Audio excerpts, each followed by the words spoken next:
I think one day I'm going to make it. Goran, you convinced a lot of people you will win Wimbledon someday. Thank you. Wimbledon is tennis's most prestigious tournament, featuring the world's top 128 players fighting in a single elimination bracket. These select 128 are then given a ranking to determine the matchups in the opening rounds. In the 130-year history of the tournament, only one player seated outside the top 16 ever took home the title. This was 17-year-old Boris Becker, who shocked the world as the 64th ranked player.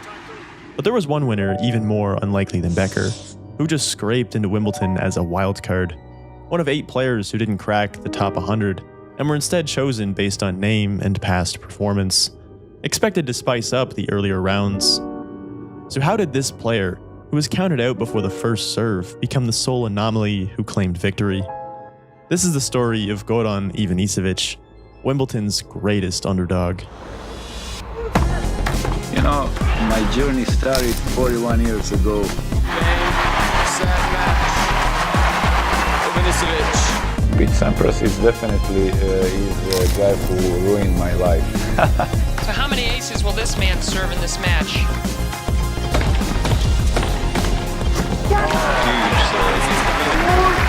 Magic. A lot of ups and downs. A little spark, a little fire.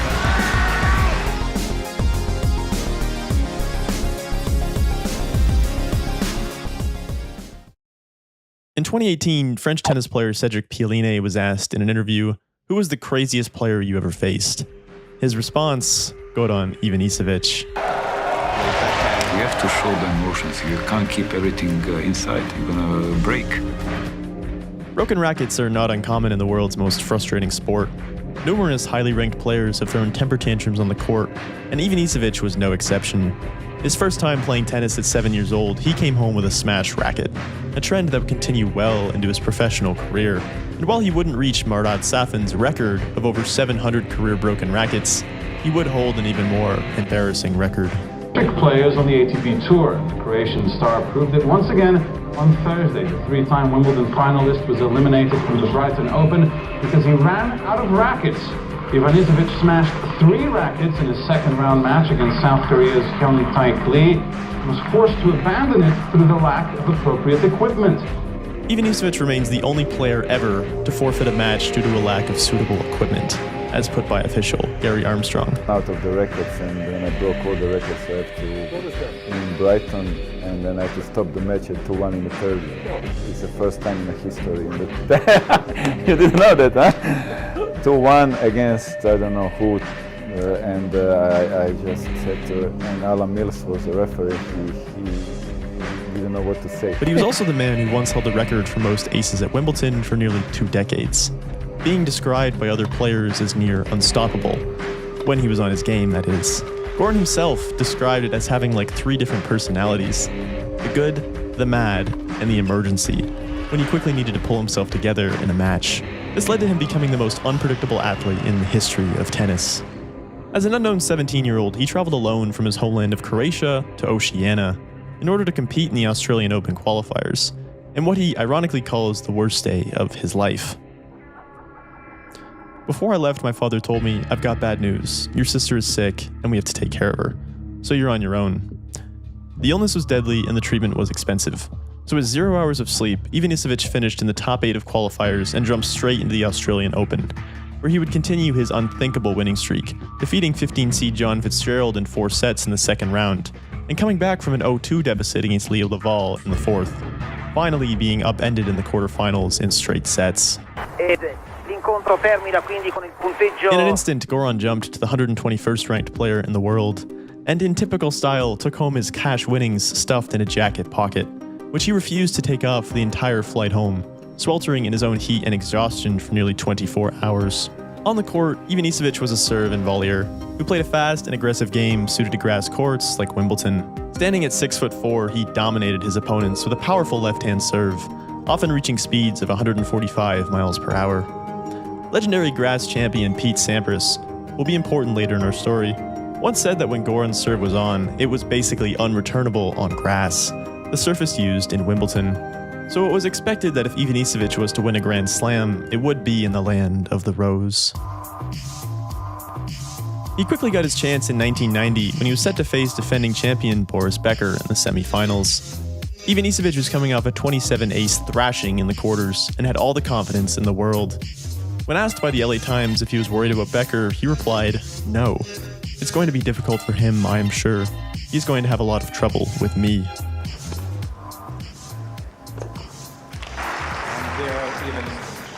The match reached a tiebreaker in the fourth set, with Becker leading 2-1. The ever-emotional Ivanišević could be seen beating himself up after nearly every point. Despite his status as an unseeded player, he genuinely believes that he will defeat the defending champion. For an 18-year-old to reach this level of success at Wimbledon is almost unprecedented. Well, except for the guy facing him opposite the court, the man who won Wimbledon at 17, and proved to be a little too much for the young Croatian.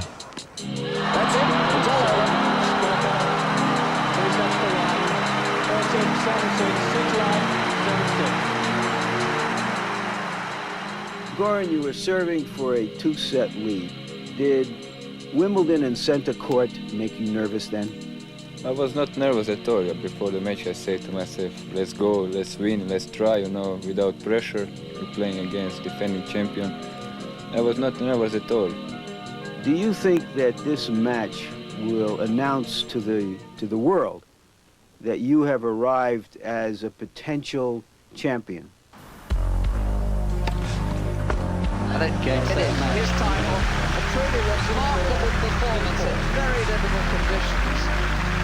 Ferocious serving of a quality and a mark. Goran beat defending champion Pete Sampras in straight sets at the '91 Manchester final. It was his first title on grass and placed him in the 10 seed in Wimbledon later that month, giving him all the momentum in the world to improve upon his semi-final performance last year. Knowing Goran Ivanišević, though, nothing was ever for sure. In what is now known as one of the biggest upsets in Wimbledon history, Goran lost in 4 sets to a wildcard entry, someone happy just to participate. When asked about the match, Ivanišević himself couldn't understand how he lost. The man could hardly play tennis. He was some kind of tennis coach. He drives his car and there's a sticker on it that says tennis coach. Man, did I make some strange characters famous. I was in luck that there weren't betting houses then. Someone would have suspected I was losing on purpose. In the '92 Wimbledon tournament, Goran Ivanišević was the player to beat. After a tough draw, he was set to face Czech-American Ivan Lendl in the round of 16, a player he had never beaten in their 4 previous matchups. Lendl is widely regarded as one of the greatest tennis players of all time, amassing 8 Grand Slam titles in the past 8 years.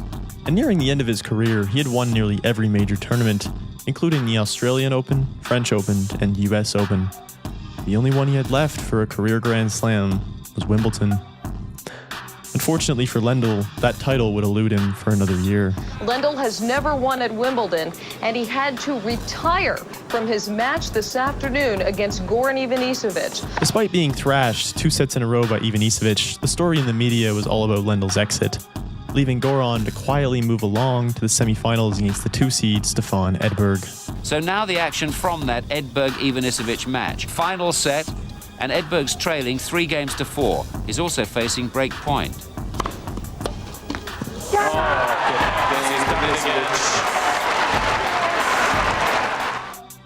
Pete Sampras, the top seed left in, as anticipated, had trouble with the explosive serve of Ivanišević. Ivanišević then bested Sampras once again with an astonishing 36 aces en route to the climactic '92 finals. At Wimbledon, in boxing terms, an ideal matchup. Ivanišević is the puncher, Agassi the counter-puncher. In the classic unstoppable force against immovable object, the force of Goran's serve was heavily favored against Agassi's return.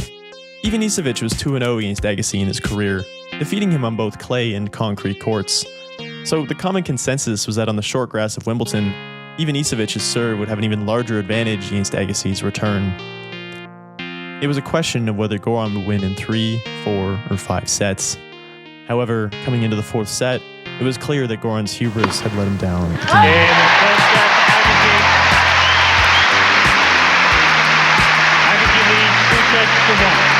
So everything was kind of going according to schedule. Goran's doing his thing and I'm trying hard to fight it off.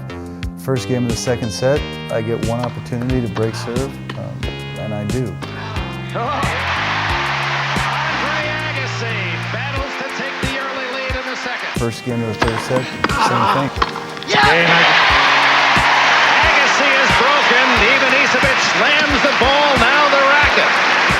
As though he was struck by lightning, Ivanišević rallies in the fourth set and takes it 6-1, giving him all the momentum in the world heading into the final hour.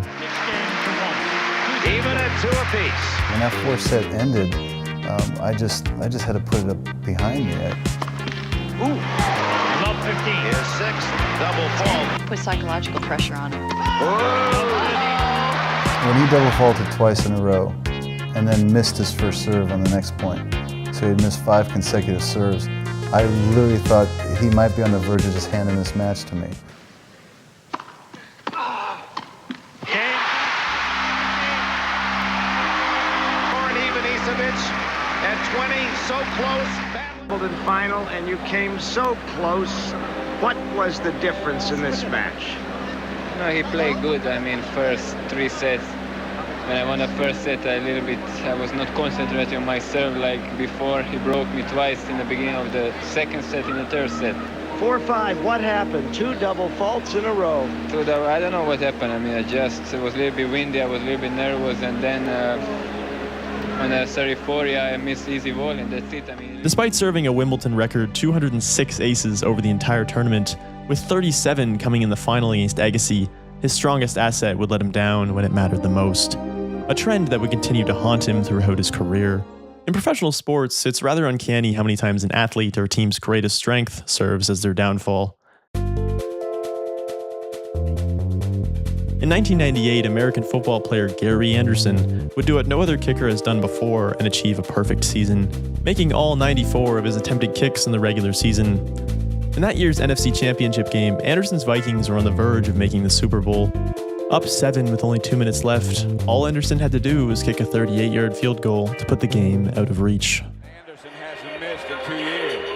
Maybe this field goal, the answer is probably yes. 39 yards away. And it's not good.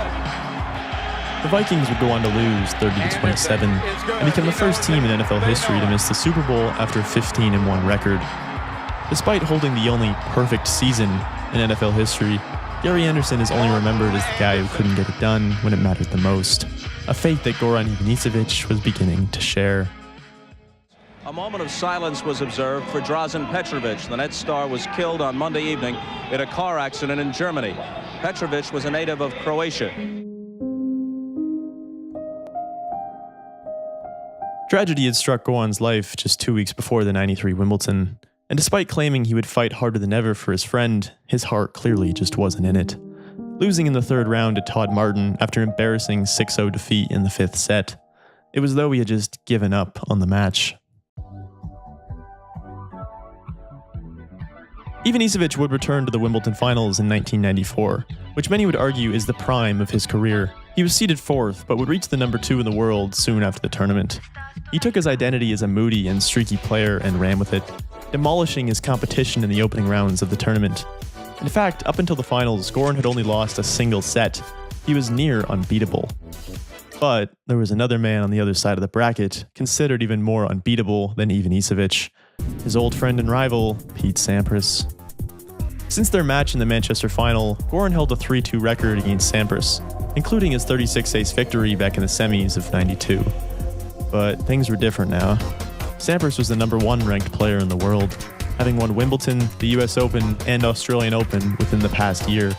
3 of the 4 Grand Slams, tennis's biggest tournaments. He would be tough. Before we jump into this pivotal moment, it's important to understand why Wimbledon is so different from the other Grand Slams.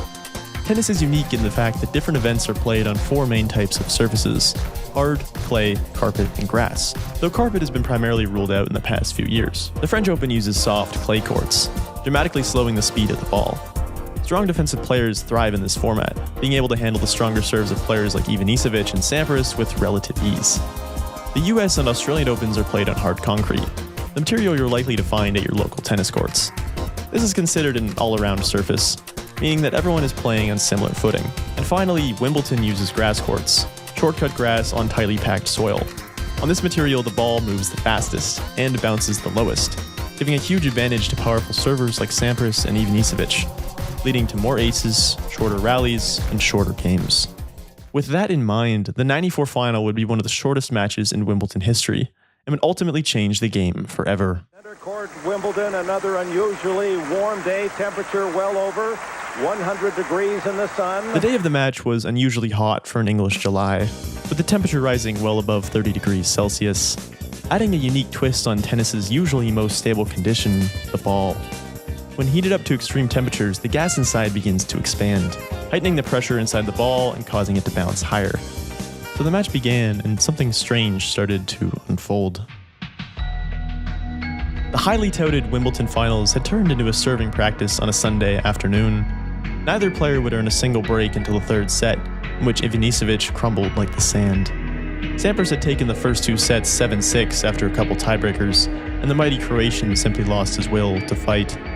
You can see it in both their body languages throughout the final set, Sampras knowing he's won, and Ivanišević knowing he's been cooked in the hot sun.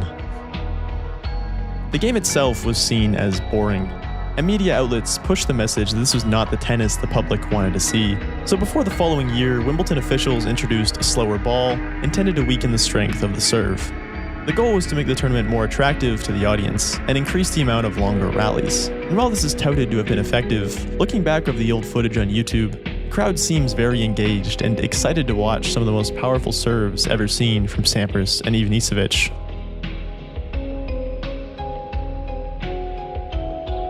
Across the net, Goran Ivanišević delivers the game's most devastating serve, but his career is more marked by what he hasn't accomplished. The following years at Wimbledon saw one of the most dominant runs in tennis history. Not by Ivanišević, but by his rival, Pete Sampras. The two combatants are known, along with a small number of others, as some of the greatest servers of all time. So in an era dominated by fast courts and strong serves, it would be fair to say that Ivanišević was quite unlucky that Sampras was around.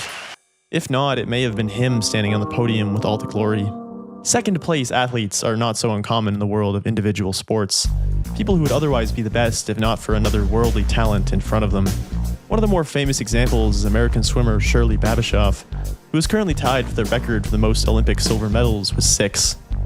During the 1976 Summer Olympics in Montreal, she finished second in the 200, 400, 800, and 4x100 meter relay. It doesn't appear too heartbreaking until you discover the athletes in front of her were all from the East German team, who were found guilty of doping after the race. And while she would never win an Olympic gold medal in an individual competition, she would get her revenge in the 4x100 free relay. They finally got a gold medal. The United States has got one. They beat East Germany.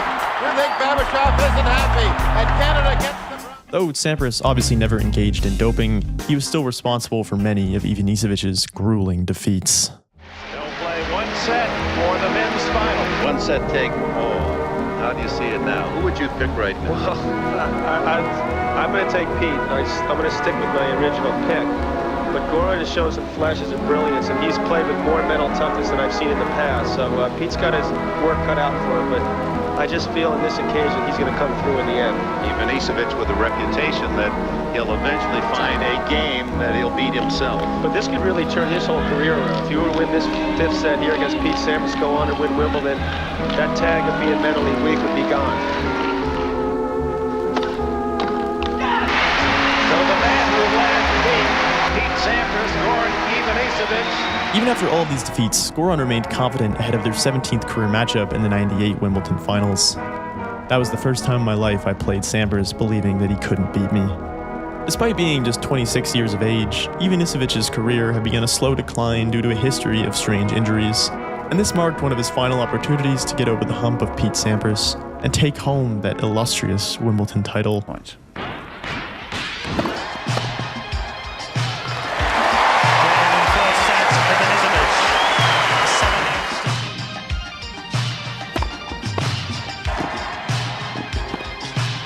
Oh, fantastic shot.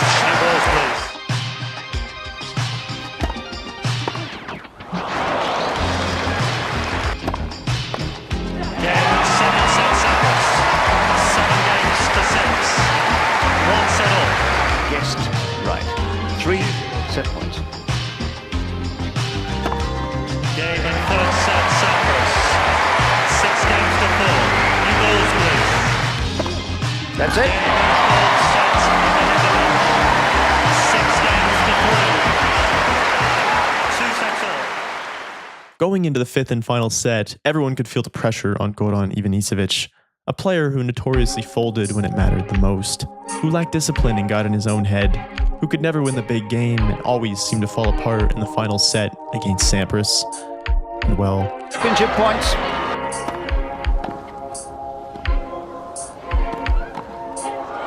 Yes, he's done it.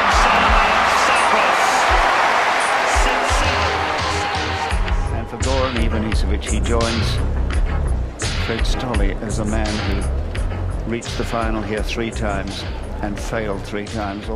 In the first 4 sets, he accumulated over 30 aces, but in the 5th, he nailed only 2. His biggest weapon once again turned against him.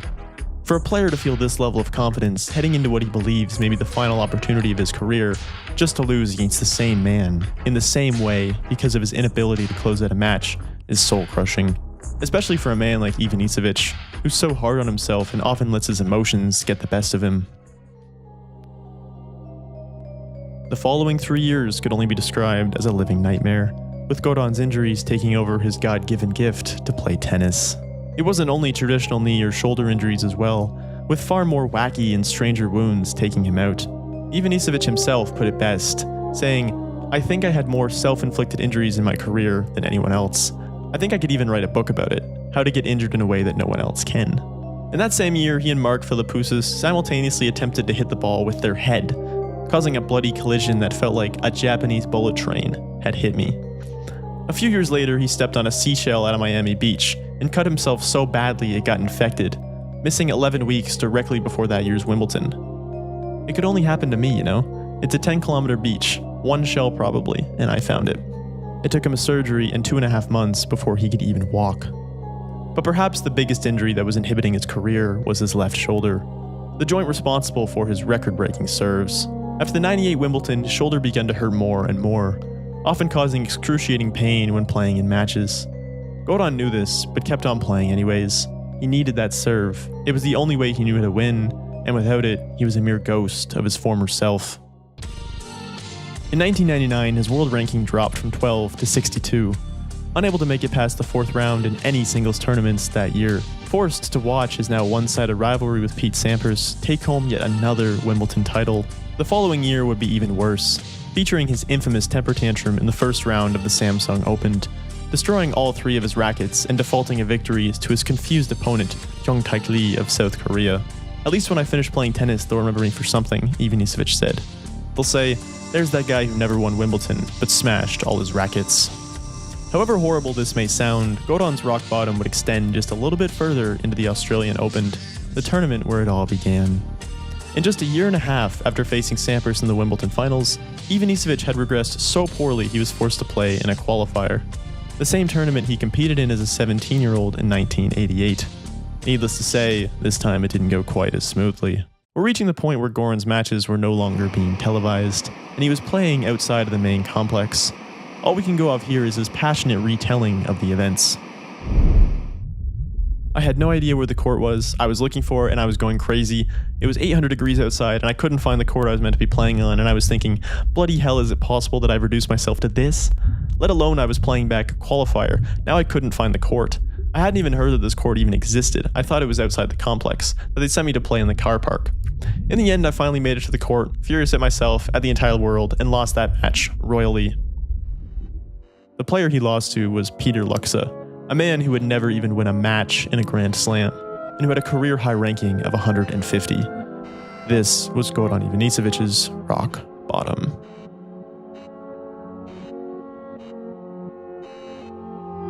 Given everything we've learned about Goran Ivanišević, I don't think it will surprise many of you that he is highly superstitious. I had to go to the same bathroom, same shower, same parking spot. I was very superstitious guy. He'd have to watch the same show. And the show he happened to be watching before the 2001 Wimbledon was Teletubbies. 1, 2, 3. With nothing left to lose, pinning his hope on a children's television show was completely ridiculous. But then again, luck was on Goran's side. Despite his plummet in the world ranking, Wimbledon awarded him a wildcard spot based on his previous success, or perhaps the hope that he would throw another tantrum and make the opening rounds a little more exciting. At his last practice though before the tournament, he was playing with a close friend and pro tennis player, Nenad Zimovic, who was quoted saying, "I've never seen you serve like that." Ivanišević wouldn't return a single serve the entire day, and was left bewildered at Goran's sudden return to form. Before his first match, Goran would binge-watch his favorite Teletubby, Tinky Winky, the purple one for anyone who was wondering, and then slaughter poor qualifier Frederick Johnson in the opening round. Ironically enough, the Croatian's motivation to win Wimbledon was not so much the glory, but rather the party he imagined in his hometown of Split. And after his second round demolition against the seeded Carlos Moya, he saw that seafront party as a possibility. I like to imagine Ivanisevic's routine the night before each of his matches. Watch Teletubbies, take 5 to 6 painkillers for his excruciating shoulder pain, and then dream about a huge blowout party. It's not your typical athlete's mindset in the biggest tournament of their life. A special part of Ivanišević that we haven't talked much about so far was his extravagant and overly embellished celebrations. After his third round victory against a young Andy Roddick, Goran began to strip his shirt off, much to the joy of female spectators. However, the rest of the world and media began writing him off. He talks about me. Goran is not in the picture. I'm just somebody who plays Andy Roddick in the third round. Belittling his poor opponents for losing to the washed-up Croatian, who could barely even hold a racket. Remember the poor Moya, they gave him such a bad time on the press conference. How can you lose to Goran? He said, but he's playing well, oh come on. After a fourth-round onslaught against Rusadesky, he was asked about his wonky shoulder, to which he replied, "I am praying every night it doesn't fall off. So far, it's working fine." His Cinderella run would continue without hiccups until the semi-final matchup against a certain Tim Henman, the hometown Brit with all the momentum in the world. In many ways, Henman was similar to Ivanišević, a serve and volleyer who found himself losing again and again to Pete Sampras, until this year when a young Swiss player by the name of Roger Federer took down the former champion and opened the door for the underdog, who promptly defeated Federer and moved on to the semi-finals, where British television was guaranteeing a victory.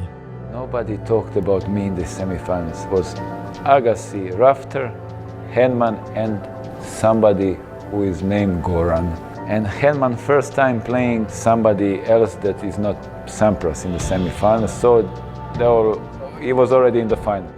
Henman was 4-0 against the wild Croatian, and looked to be in prime form to defeat him triumphantly on his home soil. I knew that he's nervous and a lot of expectation. First set, I was really better through almost whole second set. And then I slipped a little bit, he started to play better, and then everything turned around. Puts the overhead away. And Britain roars. It's 1 set apiece. After Henman stole that second set from Ivanišević, a similar series of horrifying events began to unfold. Again, rock solid.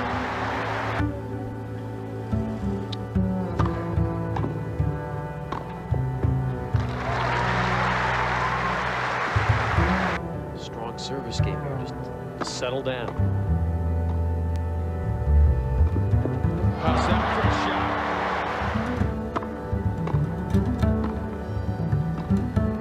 Again. Goran was outplayed and outmatched, and looked like the washed-up player that everyone expected him to be. However, fate was still on Ivanišević's side. And then my friend from up there sent the rain. And I saw Tim's face when the rain came. On his face, I said, that was it. Something is gonna happen. So we came to the locker room, I was pretty upset, I don't know why, till Mark Miles came. In the locker room and said, guys, that's it for today, see you tomorrow. And from that moment, I knew that I'm in the final. Don't ask me how, but that was it. And there it is. A wild card. Goran Ivanišević, for the 4th time, will play for the Wimbledon Championship. Due to the rain delays in the semi-finals, the match was rescheduled to be played on what's now known as People's Monday. Fans were camping outside the arena, and it was estimated that over 5,000 people were waiting outside the club by 7 a.m. that morning, earning a chance at an elusive, unreserved seat. This led to a rather unique atmosphere that mirrored a football game, the opposite of the usual Wimbledon crowd, Goran equated this to a unique vibe of that of a Premier League match, with the rowdy bunch equally split between Rafter and Ivanišević. And unbeknownst to them, they were about to witness one of the greatest tennis matches ever.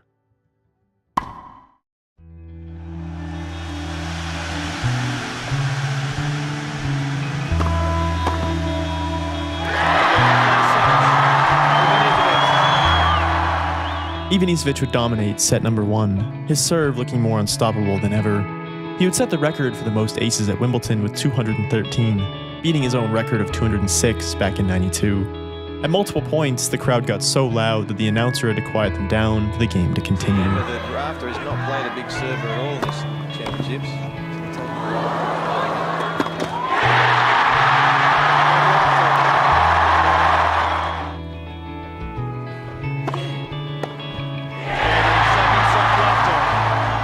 Rafter would solve Ivanišević's serve and break him to take the second set. The game would continue along this trajectory, with Rafter and Ivanišević exchanging blows of momentum. However, down 3-2 in the fourth set, the crowd got their first look at the mad Goran Ivanišević. Well, it's clear what he thinks.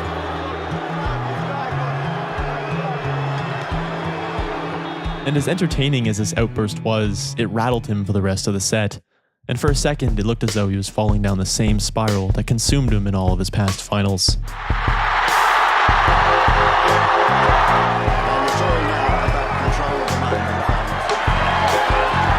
Final sets. But this time, something was different. He didn't fold in the final set, but flourished, and matched Rafter until a deadlock at 7.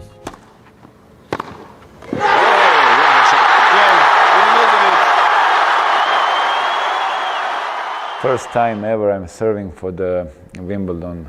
I mean, the last game was probably the craziest, most exciting, I don't know, most nervous game I ever played in my life. Championship point.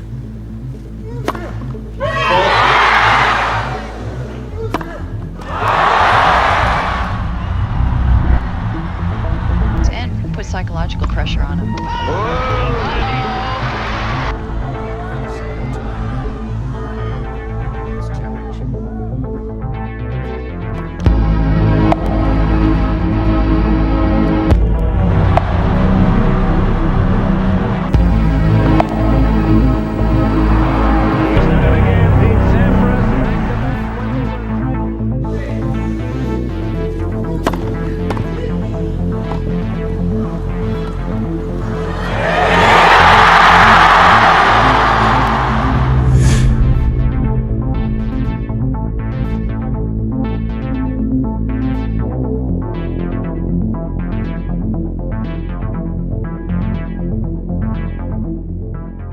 On his fourth match point, his fourth Wimbledon final, and as the 125th ranked wildcard, Goran Ivanišević has a chance to rewrite his entire career of underachieving, failure, and achieve something no man has ever done before.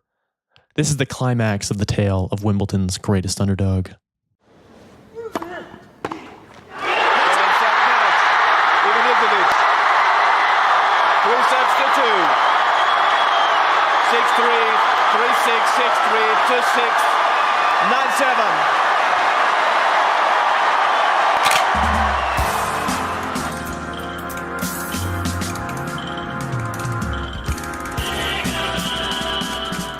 Ivanišević would have his party back in his hometown of Split, where more than 100,000 people attended. Goran would never even sniff the finals of another major tournament, but to him, none of that mattered. His 2001 Cinderella run was enough glory for an entire career, and he could care less if he played tennis ever again.